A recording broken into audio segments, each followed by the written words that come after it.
I do is we are family butchers based on the English-Welsh border.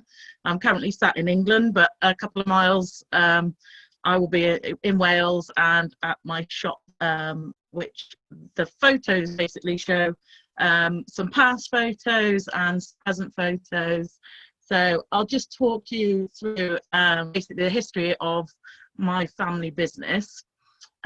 When I was younger, I was brought up on a dairy farm, but unfortunately the money that we were given for the milk became so bad that we had to come out of dairy farming, and my father is quite stubborn, so we went, instead of going bankrupt, we went into pig farming. And as we were fattening pigs, the price of pig feed went through the roof, and so we were supposed to go bankrupt for a second time, but with my father being stubborn, we went into selling pigs, and he decided that one day he would go and do a farmer's market and produce his own sausages. This was back in 1998. So I think it was when I was finishing school, so I'd come home and I'd give him a hand making sausages in quite a small room, really, and once a month he'd go off and do a farmer's market. So from there, recently, 6 or 7 years ago, we were approached because we were selling sausages and pork products to local shops. A garden centre approached us and asked us to go into their garden centre, a butcher's counter, which at the time we only knew about farming and only knew about pork, basically. So it was a linear for all of us. My brother, he trained completely from farming into butchery, and I would probably say he's probably one of the best butchers in the country. He is a fantastic butcher, but don't tell him I said that, because I'll never live it down. And then last year we were really lucky. We were able to purchase our own shop.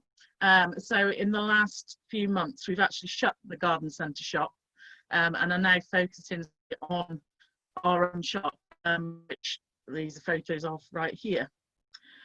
So basically my background is that I went away to university and I actually did a film degree, which is completely different to what I'm doing now, although as you can see I do try and use it occasionally.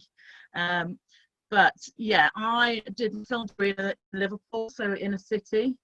I then did a work-based learning with a BBC company, which was a primetime children's programme. I was offered a job down in London, but I felt at the time, and I still feel, that I couldn't be anywhere else than in the countryside.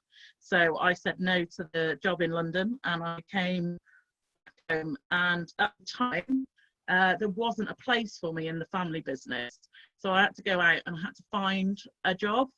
And unfortunately, it was at the time we had the recession in the UK, and so jobs were particularly scarce, and I ended up doing one or two quite boring, quite soul destroying jobs, probably is the best way of putting it. So I came home one day 10 years ago and I said to Dad, I said, I can't go and work where I'm working anymore, please give me a job. So he gave me 2 days a week and did pub work, and in the last 10 years we've built, between me, my brother, my father, which you'll see lots of photos of because he's very photogenic, and my mother, we have built the business up to all of us working full-time. I think I worked out this week that I can do about 50 to 70 hours, so it's a good long week, and it's, as anyone will tell you when you're self-employed, it's not a 9 to 5 job. So my role in the business itself, I do a lot of the marketing, social media, website, it's actually down at the moment, we're redesigning. I have got some very basic butcher skills, but again, don't tell my brother I said that because he will deny it, and he is by far the superior butcher.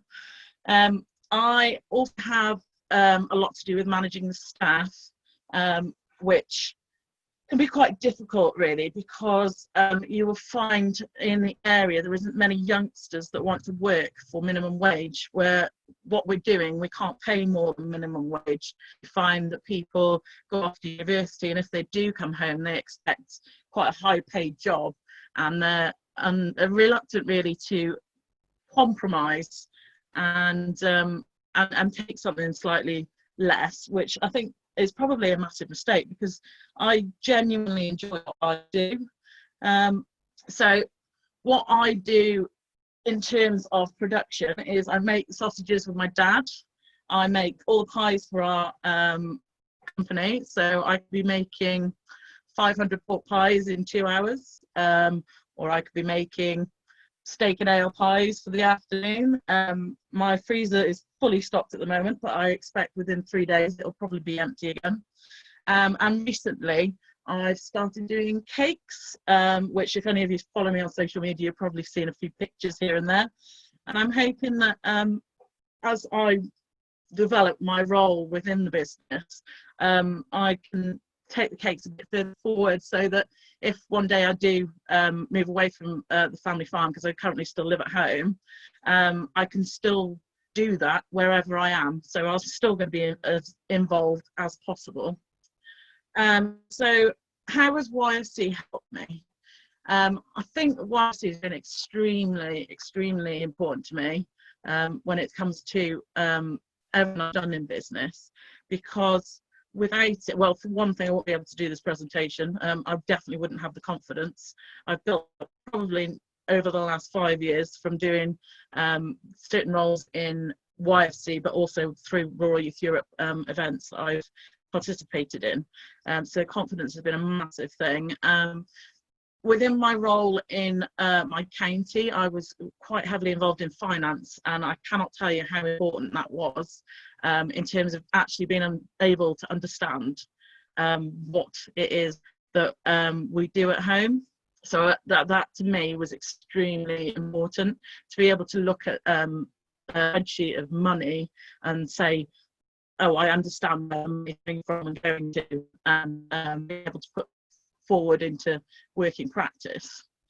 So I've written down 1 or 2 advantages and disadvantages, because obviously I don't want to talk for too long.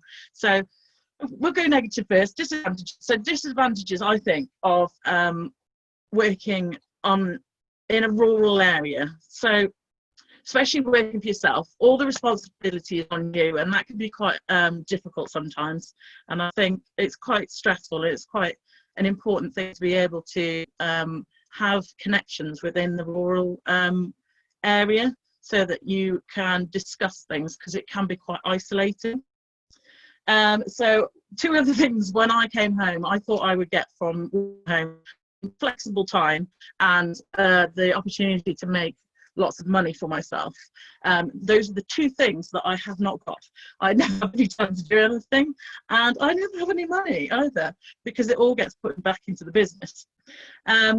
Another disadvantage, as those that we're hosting tonight have found, that my internet connection is terrible where I live, which is awful. But the advantages: I work with my family. Absolutely love working with my family. We get on extremely well, the 4 of us. My dad is my idol, so I get to work with my best friend, which he always says I'm going to stop you for saying that. I really enjoy what I do. I've learned so many new skills from the last 10 years. I literally could reel off so many different things that I've learned in so many different areas, and it's different every single day. And again, I said the responsibility on you is a disadvantage, but it's also an advantage. You can be proud of what you've achieved through it.